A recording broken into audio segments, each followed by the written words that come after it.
하나님의 큰 은혜가 오늘 예배에 참석한 성도 여러분들이 함께 하시기를 예수님의 이름으로 축복합니다. 오늘 본문을 보게 되면 우리 인간의 입장에서 볼 때 유쾌할 그럴 말씀이 하나도 없습니다.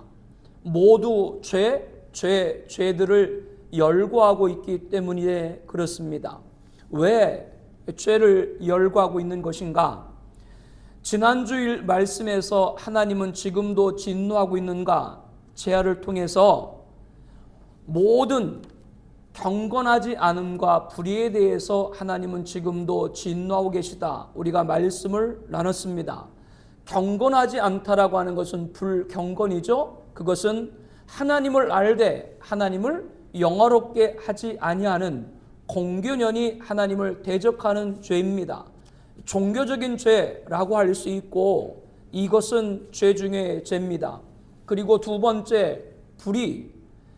이 불의는 사람들 사이의 대립, 이웃을 공격하는 죄들입니다. 도덕적인 죄다라고 얘기를 할 수가 있죠. 자기 중심에 갖가지 더러운 생각을 가지고 이웃을 해치는 악한 행위까지 다 포함하고 있습니다. 이렇게 죄들에 관해서 오늘 본문은 열거를 하고 있는데 많은 현대인들은 복잡다단한 현실 안에서 정신적으로 몹시 시달리고 있는 그런 상황 안에 있기 때문에 죄에 관한 말에 관해서는 피하고 싶은 주제임에는 틀림이 없습니다. 죄를 듣고 싶어하는 사람은 많지 않기 때문에 그렇죠. 에릭슨이라고 하는 신학자는 현대인들이 죄를 논하기를 꺼려하는 이유에 관해서 죄는 죽음과 다를 바 없는 유쾌하지도 않고 즐거운 주제가 아니기 때문이다. 그렇기 때문에 사람들이 죄를 들으면 마음에 거부감을 일으킨다. 또 많은 사람이 죄의 개념조차 잘 이해하지 못하고 있기 때문에 자연히 죄에 대해서 무관심하거나 죄의식을 잘 느끼지 않는다. 이처럼 죄라고 하는 것은 인간이 접촉점을 찾기가 어려운 그러한 내용입니다. 그러므로 죄 이야기를 현대인들한테 하는 것은 소귀에 경일기 같을지도 몰라요. 꽝! 놀랬어요? 안 놀랬어요? 놀랬어요? 안 놀랬어요? 심리학자들은 갑자기 천둥번개가 칠 때 깜짝 놀라는 이유가 뭔가라고 하는 것은 그것은 인간이 죄인이기 때문이다라고 분석을 합니다. 그 마음에 뭔가 들켰기 때문에 나타나는 반응이다. 이것은 심리학에서도 그렇게 얘기한다라고 하는 거예요. 이 말은 바꿔 말하면 그만큼 사람들은 죄에 대해서 듣고 싶지 않다라고 하는 건 곧 자기가 누구라고 하는 걸 입증하고 있는 거예요. 죄인이라고 하는 걸 입증하고 있다라고 하는 것이죠. 그런데 이렇게 죄를 싫어함에도 불구하고 죄에 대해서 교리적으로 말씀적으로 우리가 성경적으로 논하지 않으면 안 되는 이유가 있습니다. 그것은 싫어도 먼저 우리가 안고 있는 죄가 어떤 것인지를 바로 파악해야 되기 때문에 그렇습니다. 그 다음에 우리의 참모습이 어떠한가를 이야기할 수 있기 때문에 그렇죠. 죄의 실체를 정확히 모르면 인간의 참 실존을 알기가 어려워요. 성경이 말씀하는 죄는 무슨 잘못된 행동이나 생각만을 죄라고 말하는 것이 아니라 인간이 죄를 지을 수밖에 없는 선천적인 본성, 내성적인 성질, 이것까지도 죄라고 성경은 말합니다. 그러므로 우리의 근본 자아를 적나라하게 알기 위해서는 죄의 문제를 바로 알고 그것을 통해서 우리들이 어느 길로 나아가야 되는가, 여기까지 가야 하는 것이죠. 우리가 본문을 보면 놀라움을 금할 길이 없는데요. 그것은 인간이라고 하는 것은 선한 구석이 한 군데도 없다라고 하는 겁니다. 왜 인간이 이토록 악합니까? 어찌해서 선한 구석이 한 군데도 없게 됐을까요? 정말 우리 스스로가 이렇게 죄가 많은 것일까? 그 이유가 무엇일까? 이 질문에 관해서 26절 초두에 보게 되면 이 때문에 라고 하는 말씀이 나옵니다. 이 때문이라고 하는 건 지금까지 살펴본 26절 앞에 있는 말씀 모든 것을 다 포함하는 내용인데 꼭 집어서 말하면 25절이에요. 우리 함께 읽을까요? 이는 그들이 하나님의 진리를 거짓 것으로 받고 피조물을 조물주보다 더 경배하고 섬김이라. 주는 곧 영원히 찬송할 이시로다.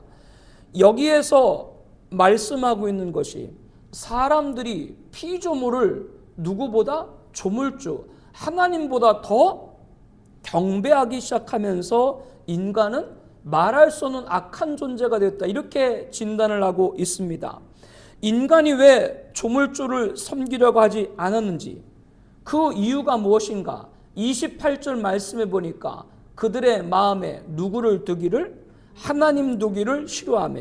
이 말씀의 뜻은 사람들이 하나님에 관해서 아예 알려고 하지도 않고 하나님에 관해서 아는 것을 기피하려고 한다라고 하는 것이죠. 어떻게 하면 하나님의 눈을 피해가지고 자기 멋대로 살아갈까? 이렇게 인간은 궁리를 하는 못된 심리를 지어가고 있습니다. 사람이 하나님에 대해서 아는 것을 싫어하고 기피했기 때문에 갈수록 사람은 더 하나님께 멀어질 수밖에 없고 하나님 앞에 멀어진다고 하는 건 곧 뭐요? 더 악해질 수밖에 없다라고 하는 거죠. 이것보다 더 확실한 인간의 죄뿌리를 진단하는 말씀이 어디 있겠어요? 마음에 누구를? 하나님 두기를 싫어하며. 우리가 세상을 살아나면 여러 모임들이 있죠. 그 모임들에 참석을 해서 좋은 시간을 갖다가 내가 크리스천이기 때문에 그 모임 가운데 있는 사람들에게 하나님이란 얘기를 하게 되면 그 모임이 갑자기 싸해지고 사람들이 표정이 금방 달라집니다. 하필이면 왜 이런 자리에서 하나님 얘기를 해? 그런 것을 우리들이 본 경험을 가진 분들도 계실 겁니다.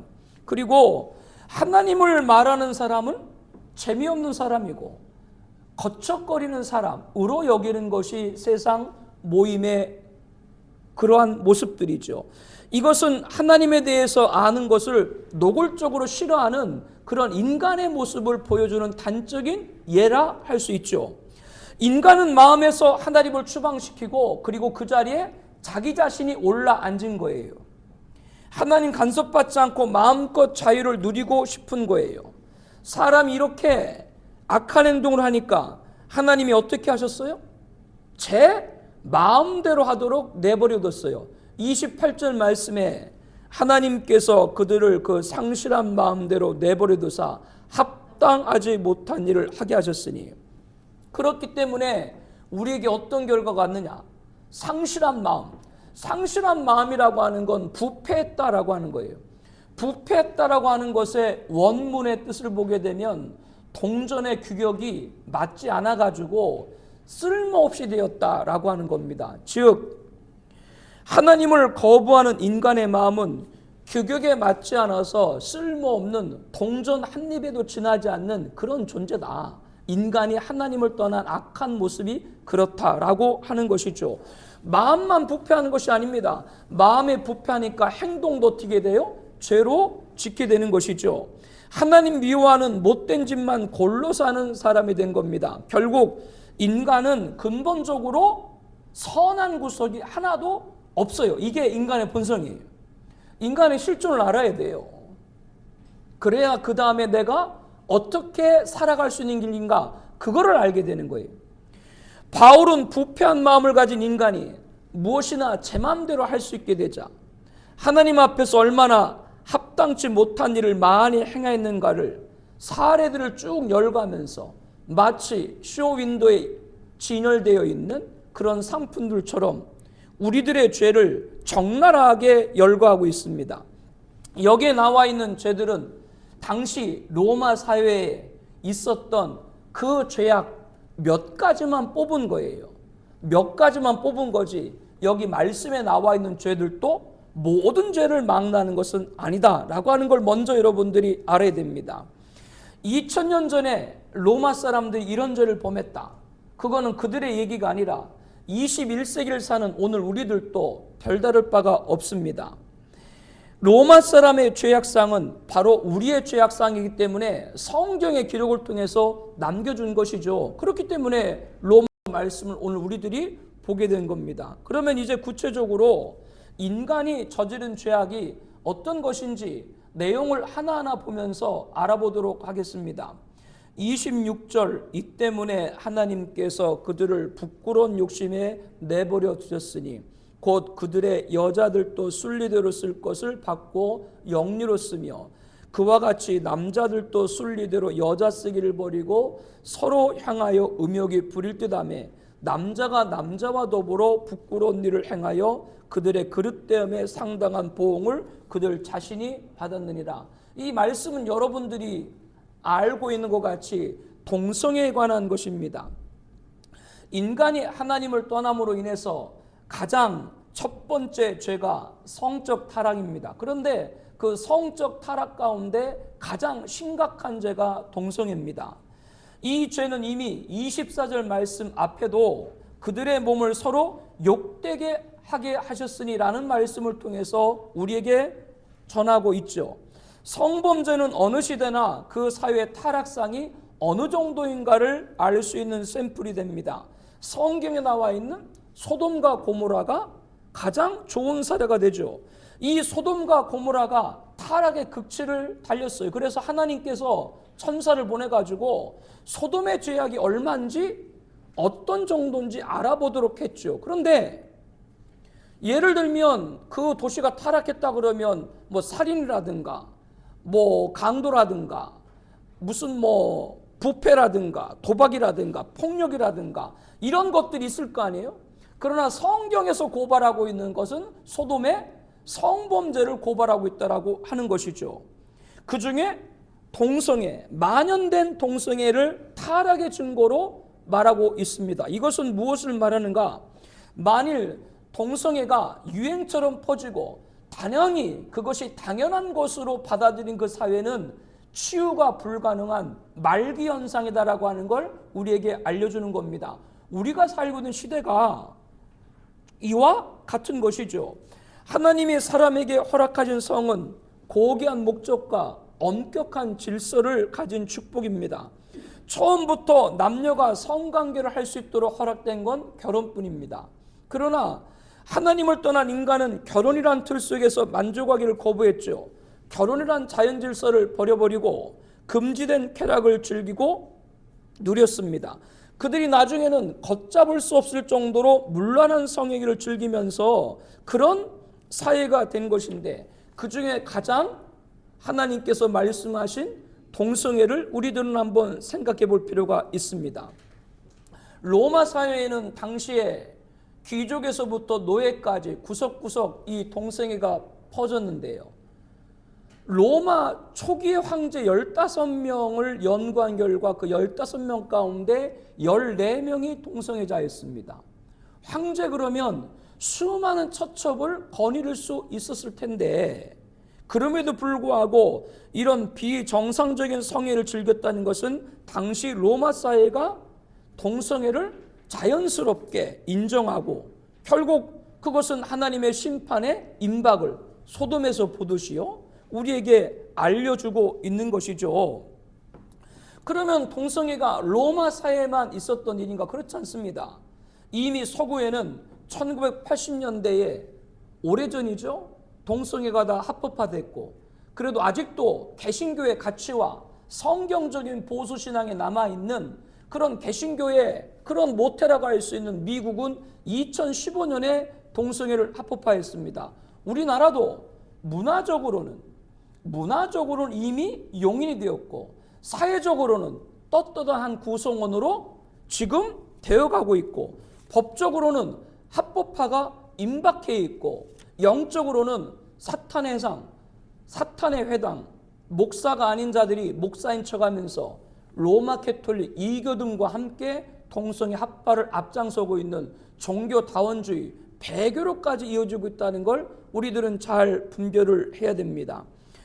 앞서 말씀드린 대로 소돔에 하나님이 두 천사를 보낸 것은 그들의 죄악이 얼마나 큰가 이거를 알아보기 위함이라고 말씀을 드렸죠.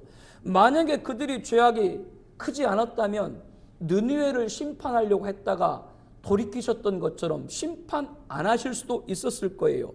그러나 소돔은 죄악을 드러냈습니다. 소돔의 극에 달한 죄악의 시금석이 뭐라고요? 동성이었습니다. 소돔 사람들은 롯을 찾아온 두 천사를 외지에서 온 남자들로 보고 집단적으로 상관하고자 그 롯의 집을 에워싼 것을 성경은 말하고 있죠.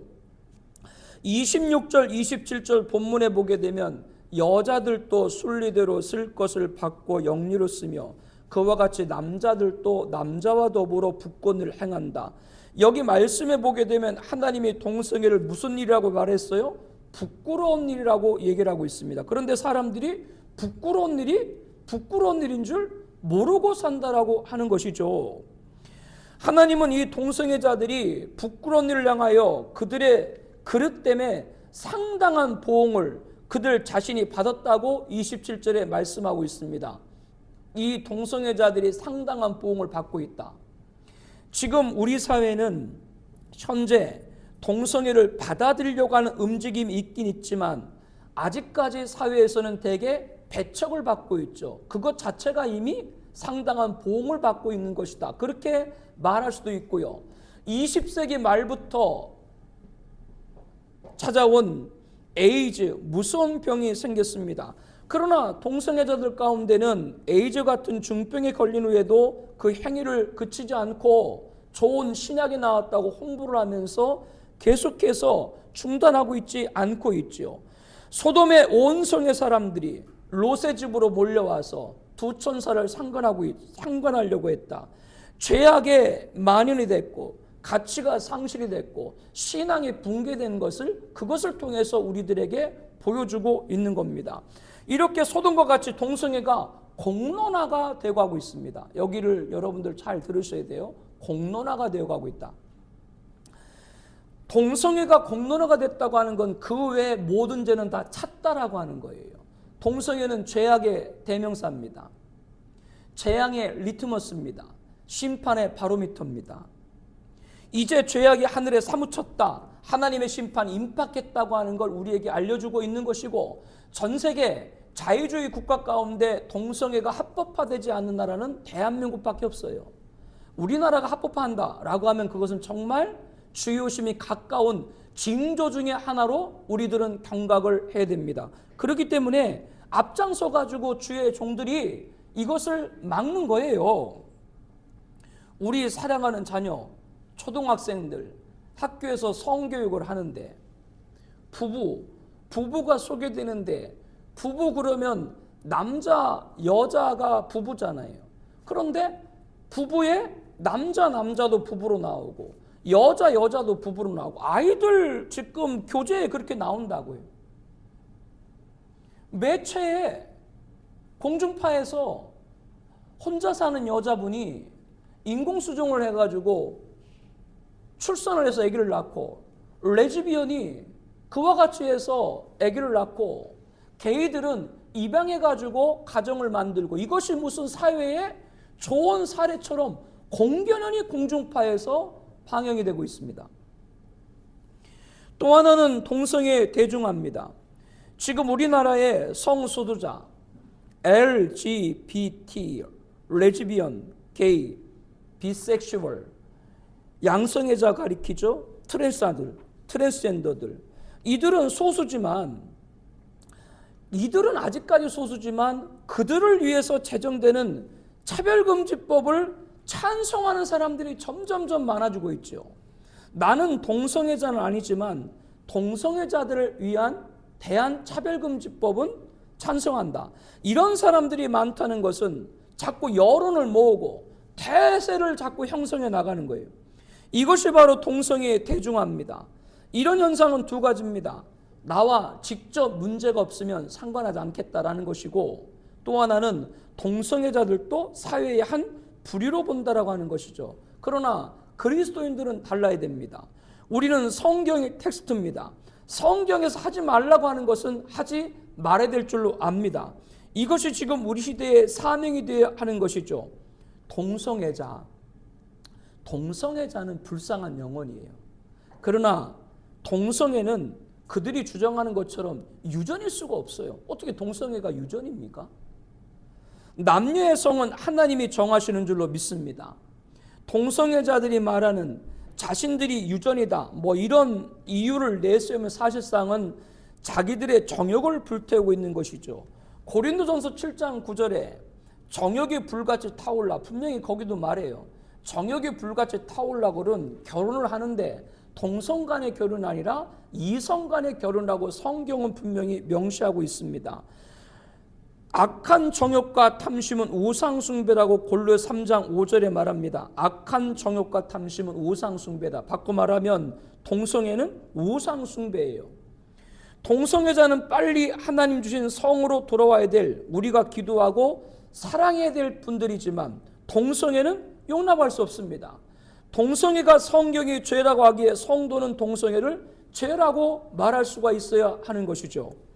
그들의 몸을 서로 욕되게 하는 동성애는 하나님의 진리를 인간의 것으로 바꾸고 하나님의 말씀이 아니라 사람의 말을 듣고 사람을 경배하는 것이라고 로마서 1장 24절 25절에 말씀하고 있습니다.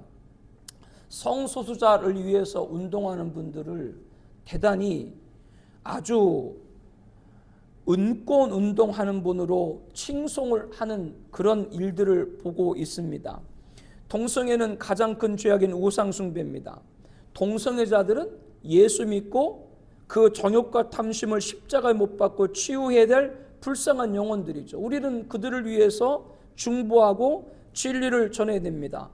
이제 많은 교회 안에 동성애자들이 있어요. 지금 뭐 그럴 수밖에 없어요, 상황이. 그러나 구분을 해라.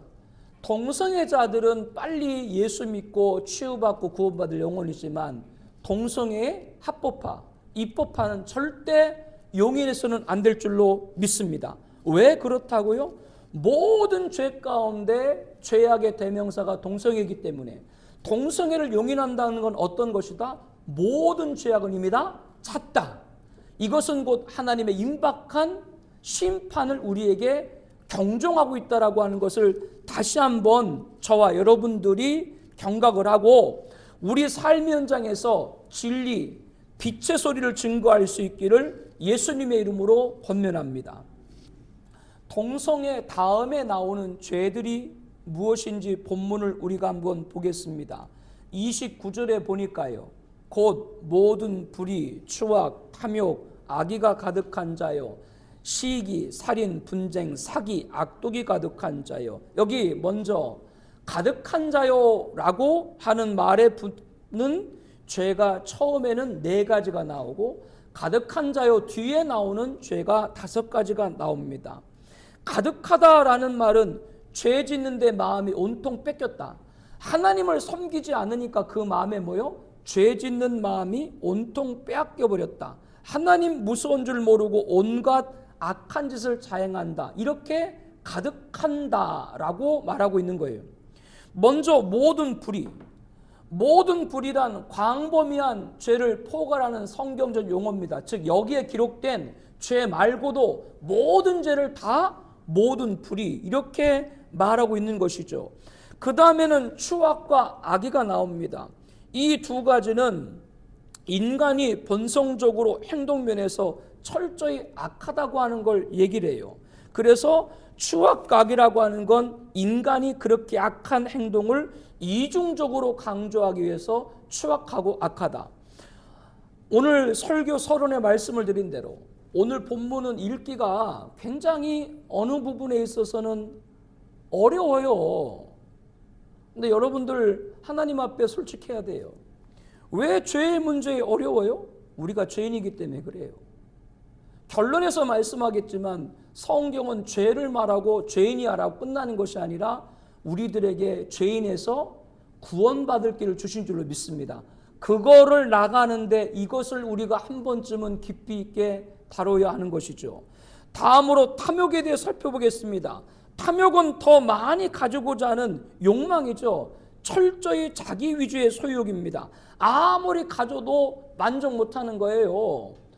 99석 가진 사람이 몇 석 있는 거? 한 석 있는 거 빼앗아 가지고 100석 채우려고 하잖아요. 요즘 세대, 지나간 세대, 앞으로 세대도 이 탐욕이라고 하는 건 별다를 바가 없을 겁니다.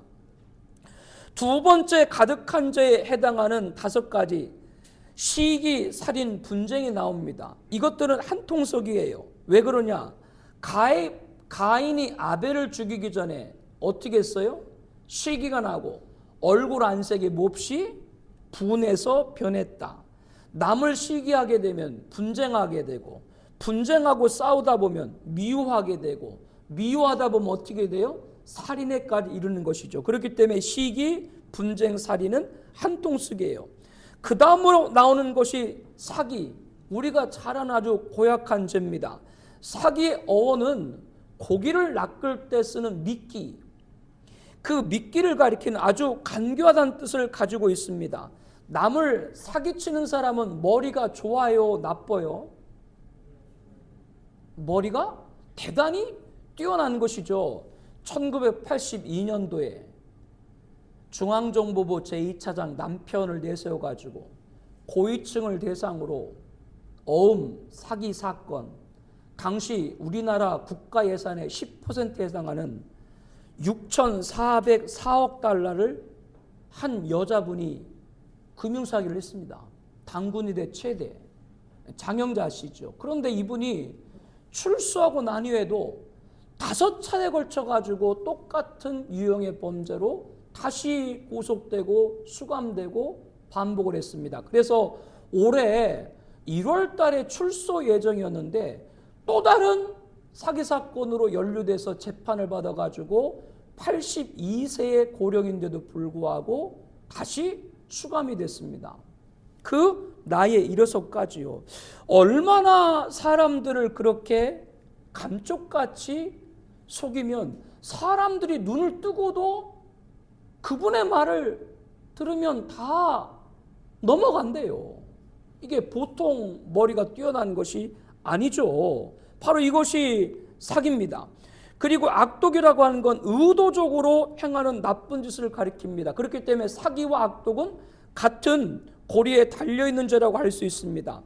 29절 후 끝부분부터 우리 말씀 한번 읽을게요. 수군수군하는 자요, 비방하는 자요, 하나님께서 미워하시는 자요, 능욕하는 자요, 교만한 자요, 자랑하는 자요, 악을 도모하는 자요, 부모를 거역하는 자요, 우매한 자요, 배악한 자요, 무정한 자요, 무자비한 자라.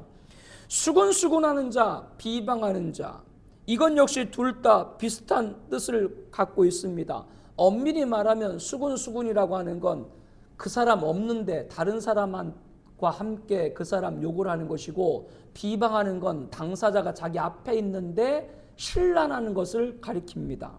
상대방을 괴롭히는 것이죠.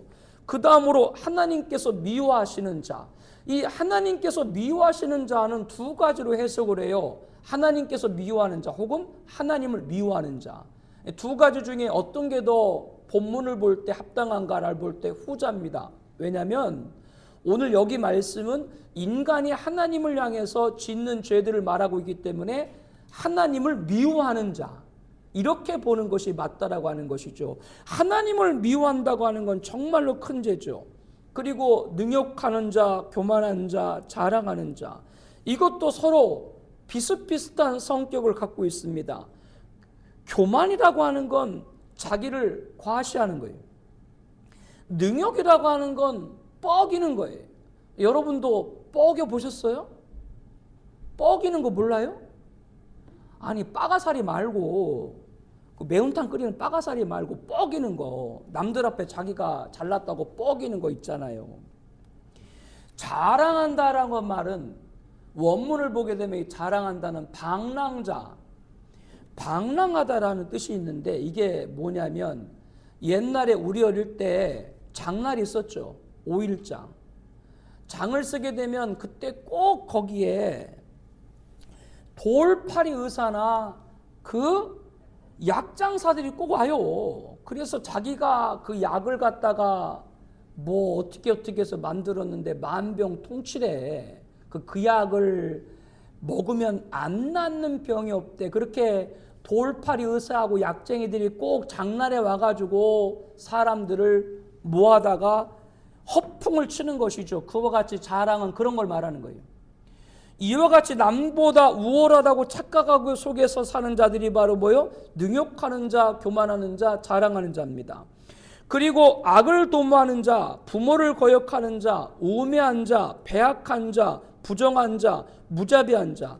악을 도모한다라고 하는 건 한 가지 악으로 만족하지 못하고 악을 더 궁리하는 아주 질이 나쁜 것이죠.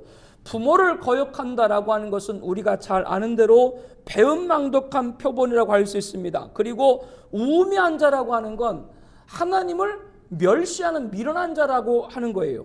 하나님을 멸시하기 때문에 하나님 앞에서 함부로 나쁜 짓을 짓는 거예요. 하나님 앞에 우매한다고 하는 게 그게 죄라는 걸 알아야 됩니다. 배약한 자는 약속을 해놓고 쉽게 깨트린 사람입니다. 이거 영적인 것이죠. 하나님 앞에 약속입니다. 부정한 자, 무자비한 자는 둘 다 비슷한데 한마디로 본능적으로 인간미가 없는 사람. 그러니까 인간미가 없다라고 하는 걸 뭐라고 표현하면 될까? 저를 볼 때 인간미가 있어 보여요, 없어 보여요? 난감하네. 저를 볼 때 인간미가 있어 보여요, 없어 보여요? 없어 보이잖아요. 왜 이래? 그 한 사람만 웃어. 그럼 저분만 동의하고 나머지는 아니다. 인간미가 뭐 어떻게 그거를 뭐 구분할지 잘 좀 모르겠어요. 정확하게. 그러나 왜 바늘로 찔러도 피 한 방울 안 나올 사람들 있지 않습니까? 바로 이것을 두고 무자비한 자의 부정한 자인데 이거를 육적인 의미만 두지 말고 영적으로 봐야 돼요. 하나님 앞에 무정하고 부정한 자가 되면 안 돼요. 하나님께서 손을 내밀 때 잡는 여러분 되길 바랍니다. 목사가 손 내밀면 잡아야 돼요. 교회가 손 내면 잡아야 되고 이것을 그렇게 영적으로 연결도 같이 하라 그 말이에요. 그런데 무서운 것은 지금까지 21가지 대표적인 죄들을 우리가 쭉 찾아봤는데 더 무서운 건 뭐냐면요. 32절에 보니까 그들이 이 같은 일을 행하는 자는 사형에 해당한다고 하나님께 정하시 말고도 즉 하나님 앞에 이런 죄들이 마땅히 죽어야 될 죄라고 하는 걸 인간들이 다 안다는 거예요. 그럼 여기서 질문이 그 예수 안 믿는 사람들도 세상 사람들도 이것이 죄인 줄 압니까? 이렇게 질문할 수 있어요. 맞습니다. 왜 그렇게 말할 수 있는가? 로마서 2장 15절입니다. 이런 이들은 함께 볼까요? 이런 이들은 그 양심이 증거가 되어 그 생각들이 서로 혹은 고발하며 혹은 변명하여 그 마음에 새긴 율법의 행위를 나타내리라. 이런 이들은 그 양심이 증거되어 즉 예수 안 믿는 사람이라고 할지라도 성경을 모른다라고 할지라도 그들의 뭐가 있어요? 양심이 있기 때문에 이런 죄를 범하면 자기가 사형에 해당한다고 스스로 알고 있다라고 하는 거죠. 그렇기 때문에 악을 행하는 자들은 죄인인 줄 알면서도 태연하게 악을 저지르는 겁니다.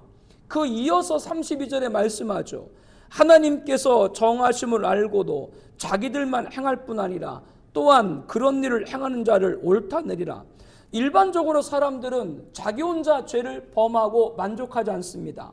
다른 사람들을 죄의 소굴로 끌어들여서 함께 악을 행하기를 원하고 그들이 악을 행하는 걸 보면서 손뼉을 치는 그런 본성을 갖고 있다라고 하는 것이죠. 그러면서 뭐 사회 구조가 이렇고 인간은 원래 나약한 존재고 세상이 다 그런데 별 수 있냐 이렇게 합리화를 시키면서 다른 사람들까지 거기에 포함을 시키고 있다라고 하는 겁니다. 우리가 지금까지 인간의 근본을 본 거예요. 인간의 근본의 성향과 행동과 생각이 얼마나 악한가를 본 겁니다. 이것은 로마 당시 사람들에게만 해당되는 것이 아닙니다. 우리를 또 하나님 앞에 벌겨놓고 보면 아무것도 아니에요. 아무리 의로운 체하고 아무리 잘난 척해도 인간을 벗겨보게 되면 다 인간은 거기서 거기지 아니라고 하는 겁니다. 여러분들이 여기 열거된 죄를 볼 때 나와는 무관하다라고 하는 것도 있을 거예요. 그러나 여기 열거된 죄 가운데 해당되는 거 하나도 없다라고 말할 수 있어요? 그런데 좀 억울할 수는 있어요. 뭐가 억울하냐? 여기 열거된 죄악 가운데 나는 한두 개 혹은 대여섯 개밖에 해당이 안 되는데 21가지 혹은 모든 불의, 모든 죄악이 다 내가 해당된다라고 하면 억울하다라고 말할 수 있어요. 그러나 여러분들 이걸 알아야 돼요. 뭘 알아야 되느냐? 우리에게 동기와 기회와 명분만 주어지면 우리도 얼마든지 그 죄에 빠질 수 있다라고 하는 걸 알아야 돼요. 지금은 그 죄를 지을 수 있는 동기와 기회와 명분이 없을 뿐이지. 히틀러는 전범입니다. 그로 인해 가지고 수천만 명의 사명자가 발생했습니다. 그런데 그 히틀러 밑에서 부역했던 자들이 있습니다. 대표적으로 여러분들이 뭐 책에도 많이 나왔고 TV에서도 많이 나왔습니다만은 유대인들을 가스실로 데려다가 600만 명이라고 하는 어마어마한 희생을 발생을 했죠. 그런데 그들이 2차 세계대전 끝나고 자기들이 전범으로 붙잡힐 걸 두려워해가지고 여기저기 전 세계로 흩어지고 도피를 했어요. 그 가운데 이스라엘이 끝까지 추적을 해서 그 자들을 잡아가지고 나치 히틀러에 부역한 자들을 잡아가지고 법정에 세웠습니다. 당신이 저지른 죄에 관해서 당신 어떻게 생각하느냐라고 얘기했을 때 나는 아무 잘못한 게 없다. 나는 위에 총통 상관으로부터 명령받은 것을 나는 이행했을 뿐이다. 수백만 명을 죽이고도 그렇게 얘기하는 거예요. 이것은 그 사람의 죄가 크기 때문에 그렇다 아닙니다. 우리에게도 무엇이 어떤 동기와 기회와 명분만 주어지면 얼마든지 이런 죄를 범할 수 있다고 하는 본성이 있다는 걸 알아야 돼요. 그렇기 때문에 여기 있는 죄악들이 나와 아무 관계가 없다라고 할지라도 우리들은 이 부분에 관해서 내 자아를 바로 볼 수가 있어야 됩니다. 이렇게 죄덩어리다. 그리고 하나님의 법과 세상 법이 다르다는 걸 알아야 돼요. 수근수근했어요. 여러분도 목사 없으면 수근수근하고 내용 많이 하잖아. 안 했어요? 다 이름을 밝혀? 수근수근 욕하잖아. 그러면 수근수근해서 욕을 했는데 그게 범법한 게 됩니까? 세상 법정에서 수근수근했다고 그것이 무슨 뭐 형법에 저촉이 됩니까? 그런데 하나님은 수근수근해도 사형에 해당한다고 말해요. 왜 수근수근한 게 사형에 해당합니까? 하나님은 수근수근한 그 말을 보는 것이 아니라 수근수근한 그 말의 본성, 인간의 마음에 부패한 죄를 보기 때문에 그래요. 이게 세상의 법과 하나님의 법이 다른 점이에요. 그럴 때 여기 있는 죄들이 나와 직접 관계가 없을지라도 우리들 본성에는 뭐요? 이런 죄가 있다.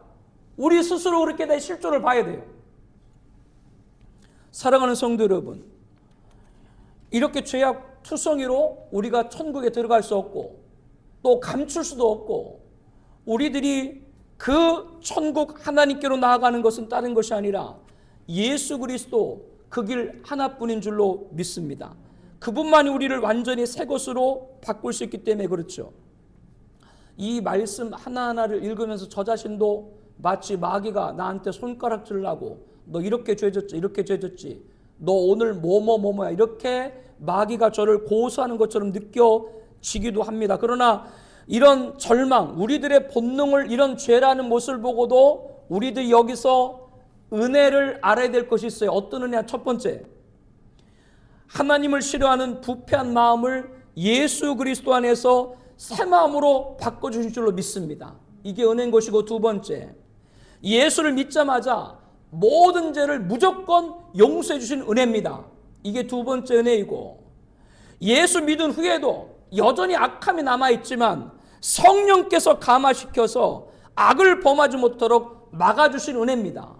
이것이 오늘 죄의 본성 안에 있는 우리들에게 주시는 은혜인 줄로 믿습니다. 인간의 마음은 언덕 위의 수레와 같아요. 언덕 위의 수레를 가만히 놔두면 당연히 언덕 아래로 내려가겠죠. 그와 같이 인간은 예수 믿고 저와 여러분들이 구원받았지만 하나님 손에 붙잡히지 않으면 죄악된 세상으로 떨어질 수밖에 없습니다. 우리는 본문에 나오는 죄악들을 얼마든지 범할 수 있는 불완전한 존재라는 걸 항상 깨닫고 하나님 은혜에 붙들림 받는 여러분 되기를 주의 이름으로 권면합니다.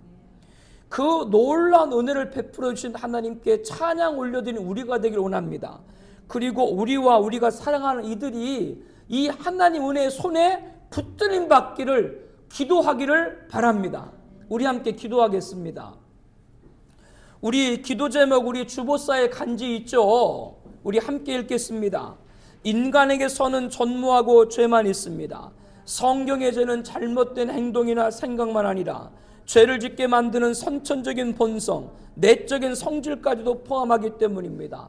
오늘 말씀을 통해 인간의 근본 자를 적나라하게 보고 죄의 문제를 알아서 오직 주님만을 붙들게 하옵소서. 우리가 사랑하고 중보한 이들이 마음에 하나님 두기를 싫어하여 상실한 마음 그대로 버려둠을 당하지 않게 하옵소서. 죄인임을 깨닫고 속히 주님께 돌아오게 하옵소서. 동성애는 죄악의 대명사입니다. 동성애 공론화, 대중화, 입반화 넘어 합법화, 적법, 번제까지 하는 것은 다른 모든 죄악은 모두 찾고 심판이 임박했다는 것입니다. 우리가 사랑하는 이들과 이 나라와 민족이 이 죄악에 참여하지 말고 우리는 타협하지 않고 진리의 빛을 바라고 증거하게 하옵소서. 모든 불의, 추악, 악의, 탐욕, 시기, 살인, 분쟁, 사기, 악독이 가득한 자, 수군수군하는 자, 비방하는 자, 하나님께서 미워하는 자, 능욕하는 자, 교만하는 자, 자랑하는 자, 악을 도모하는 자, 부모를 거역하는 자, 우매한 자, 패악한 자, 부정한 자, 무자비한 자, 사형에 해당함을 알고도 자기만 아니라 다른 사람까지 끌어들이는 자들이 십자가 앞에 나와 구원받고 깨어지고 거듭나게 하옵소서. 세 가지 은혜, 하나님을 싫어하는 부패한 마음을 예수 안에서 새 마음으로 바꿔준 은혜, 예수를 믿자마자 모든 죄를 무조건 용서해 준 은혜, 예수 믿은 후에도 여전히 남아있지만 성령의 감화로 악을 범하지 못하게 막은 은혜에 감사합니다. 우리가 사랑하는 이들이 우리와 함께 이 은혜 안에 거하게 하여 주시옵소서. 우리 함께 통성으로 기도하겠습니다.